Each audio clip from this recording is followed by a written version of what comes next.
Hello and welcome to The Bink Show, where we're going to be exploring how counsellors can achieve balanced income through networking, knowledge and success. So this is an interview series where we are aiming to nurture souls and inspire journeys. We're going to be exploring the stories of how fellow counsellors embarked on this rewarding career path and how they managed to balance it with their intriguing side hustles. So get ready to be inspired as we discover the stories behind the counsellors who are making a difference in people's lives every day. Today, I'm absolutely delighted to be introducing you to the fabulous Rebecca Montgomery. Welcome, Rebecca. Thank you, Andrea. Thank you for having me. It's a pleasure. Thank you so much for being with us. I can't wait to share your story. So first of all, what we're going to do is we're going to talk a little bit about your journey into counselling. So can you share with us a little bit about your journey? What kind of put you onto this career path? Yeah, absolutely. So I guess it was all through personal experience. To be honest with you, I've always been a very anxious person. I've always struggled a lot with anxiety. And it was actually, I think I was maybe about 17 or 18. I was eventually diagnosed with a general anxiety. I don't like using the Okay. word general anxiety disorder, but Okay. chronic anxiety, shall we say. Um, so I think through a lot of therapy over the years for different things, I didn't have a lot of confidence in school, um, very low self-esteem. And then obviously is what did become my career in music wasn't the most subtle thing to choose Okay. for somebody who lacks confidence. Okay. So that has helped me a lot through therapy and also working with anxiety, trying to build that up and find the right balance for me. So I really wanted to help other people. I think my empathy in regards to anxiety, depression, all of those issues that we face all the time, has become a lot stronger due to my own experience. And I wanted to be able to sit in the counsellor seat um, and hopefully help other people through it. And so they know that there's a light at the end of the tunnel, so to speak. Yes, absolutely. Yeah. So that actually brings me on to maybe what you did professionally before you became a counsellor then, because you sort of Yeah, touched on having a career in music. yeah. So I'm actually a professional drummer, Amazing. and I have been long before I was counselling. Yes. So I went to university um back in the day and studied music, and it actually started back in school. Always been a musical person, but drums just I just became obsessed with them, and I think as I said to you before, you can never take the creativity away from somebody who Yes. needs to express themselves in a creative way. And I think, struggling with anxiety and not really knowing what any of those feelings were, any of those horrible symptoms were, anytime I sat behind the drums or anytime I played a concert or a gig, I just went.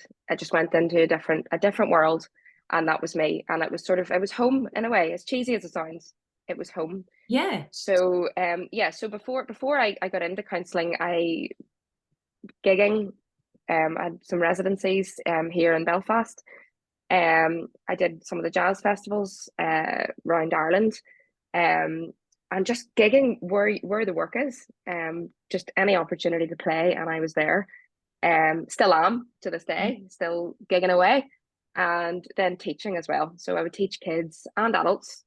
Um, did a lot of private lessons, and then went into a school. So yeah, it's a bit different from counselling, but Well, I was wondering then, when you were talking about the drumming, I was wondering, it feels like could be quite therapeutic, oh, it drumming. is. Yeah, Yeah. yeah, absolutely. And for a short period of time when I was sort of finishing my music degree, I had people sort of saying to me, Rebecca, you can't just play the drums and earn money. And I'm going, but why? That's what I want to do. Yes. Who says I can't do that? Yeah. So um I did consider music therapy at the time. Oh, However, eh, over here I wanted to stay in Ireland because I was gigging, I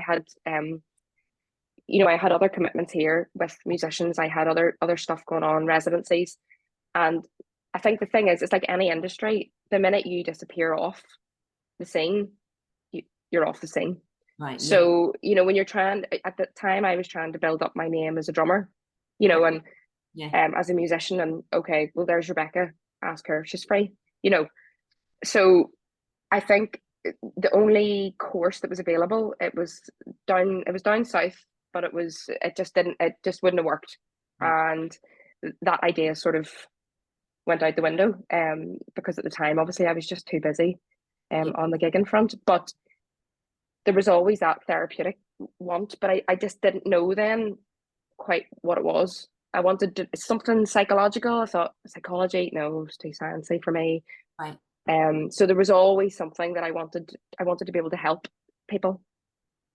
Yeah. So you've managed to kind of bring both elements of your passion Yeah, kind of together. So how do you yeah. manage your time between counselling and drumming? Good question, Andrea. Um, no, I'm not gonna lie. I'm very honest. I'm a very honest person. Maybe sometimes a little bit too honest. It's difficult. Right. It is difficult. But as I said to you before, I think once you find that that perfect little routine for yourself, and you're self-disciplined in a way, both in that you have the ambition to work, but also that you allow rest, which was Right. always my weaker point, was stop work. Right. So I think trying to balance the two. I mean, when you're gigging, you don't know when the gig is going to come in. It's going to be at night time, more than likely. Right. Um, so I think I think you just have to watch the work that you take on, and when you're self-employed as well, same with counselling, it's very easy. Somebody rings you up and says, are you taking on new clients? Yes. Can you do this gig? Yep. Without even really thinking, actually, what's my schedule this week? Can Yes. I mentally, can I actually fit all of this in? Mm. So I think it's trying to find that routine, trying to really know where your boundaries are, which again is something I have struggled with. I've been known to, be maybe teaching drums one day, gigging that night, and then getting up at 6 o'clock and going to the gym, Right. and then trying to see clients, and it's just not sustainable. You just can't sustain it. Yes. Yes. So I think you have to learn from that. So I found a nice sort of routine. I have certain days that I work with counselling. So I work a Monday, a Tuesday, and a Thursday. Right. Like quite long hours, but I'm not seeing clients constantly throughout those hours. Yes. Yeah. And then obviously my teachings on a Wednesday, and then the gigs, I could be a little bit freer with gigs because they're at night time. Yeah. So it's just finding a routine, boundaries, boundaries, boundaries all the time. Yes. Yeah. It's like we have to become master organizers, Yeah, but we also have to be strict with ourselves to put those boundaries in and always practice that self-care, don't we? absolutely. And that's something that I really struggled with actually. And I think it's important to talk about. I don't think it's something that, especially for other counselors, or anybody out there, you know, trying to do everything is not sustainable. And at the end of the day, the only person that suffers from it is you. And Yeah. but I think you have to learn from that. I think I've tried to do it so many times, and it's like, I think I need to change something here. Yeah. So boundaries are a big one for me. I'm a very ambitious person, and I have a lot of drive. Right. And I think my attitude has always been, if you want to do something, what's stopping you? Go and do it. There's Yeah. nothing stopping you except yourself. Go and do it. That's right. So that's always been my attitude. But I think it's been quite difficult with the counselling because a lot of walls are in your way. And it can be quite difficult to sort of knock them down, I think. Yeah. Um, just all due to experience and, trying to get jobs and people looking for accreditation and stuff like that. So yeah, it's tough, but it's doable. It is doable. Yes, absolutely. And I was going to ask actually, what kind of advice would you give somebody? But I wonder if that is the advice is Yeah. keep going for it. I guess if you want to do something, no matter what age you are, I mean, I hear people all the time saying to me, "Oh, I wish I'd learned the drums." Right. And I'm saying, right, well, why do you want a lesson? No, I'm too old. Oh, Okay. Oh, are you? Right, okay. Yeah. No, you're not. You're Yeah. never too old, you know? And I think there's a stigma out there, sort of a societal thing as well, that, you have to be a certain age to do certain things. Right. Um, Yeah. it's too late for a career change. It's not. If it works for you, it works for you. That's And right. I think that, yeah, I think my advice to people would be, if you want to do something, go and get it. Go and do it. Make it happen. The more you sit and think about it, you're not acting on it, That's nothing's going to change. And as long as you have those boundaries well in place, mm, and you have that routine, and you're happy with what you're doing, and you are mentally and physically taking care of yourself, what's stopping you? yes. Yeah. What is stopping you? And I think that would be my advice to anybody, whether it be music or counselling or anything. Um, as long as you have those boundaries down, you're you're good to go. Yes. And I think as well, actually, when we're sort of exploring different sort of income streams for counsellors, what you've got is a lovely balance because you've got two huge passions of yours, haven't you, that you've Yeah, managed to balance out. And I think that's key as well, is in it. It's finding that additional income stream that also fires you up. yeah, Yeah. absolutely, absolutely. You've got to do what you love. What's the Yes. point? Life's too short to be sitting miserable. Yes, absolutely. And if you enjoy what you do, they say you never work, let's say No, another day in your life, absolutely. you Yeah. know. And it's, I think, I mean, I've worked a couple of, whenever I was training, doing my counselling qualifications, I did work a part-time job, a couple of part-time jobs just to help me with income, Yeah. because COVID then hit, and obviously then music and arts became illegal. Um, Yeah. everything became, Yes. everything became so complicated for everybody in every industry. Yeah. And, you know, having that part-time job, it was great. I made a lot of friends Right. still from it, but it wasn't my career path. It wasn't what I wanted to do. I had no passion. I didn't really care. Yeah. And I found that very difficult to deal with Right. whenever maybe a gig came along, or I was thinking, oh, how am I going to get this day off to do this gig, because it was getting in the way of what I love. That's right. Yeah. So my attitude has always been, do what you love, because if you don't, you regret it. Yes. And actually, looking at that, and we were talking before about being sort of master organisers and being boundaried, actually. And for you, you do sort of your set days, don't you? So like you're in your counsellor space on those days, and then the drama space, the teaching space. And I think that's actually really a positive thing about our work as counsellors, that we actually, to some extent, can choose that Yeah, diary, can't we? We can sort of say, right, this is when I'm going to do this, and this is when I'm going to do this, you yeah, know, and we can have that autonomy. Whereas sometimes if you're in a part-time job like you were, to hmm, supplement your income when the COVID times happen, you're almost kind of dictated to by someone outside. And it yeah, can kind of get in the way sometimes, isn't it?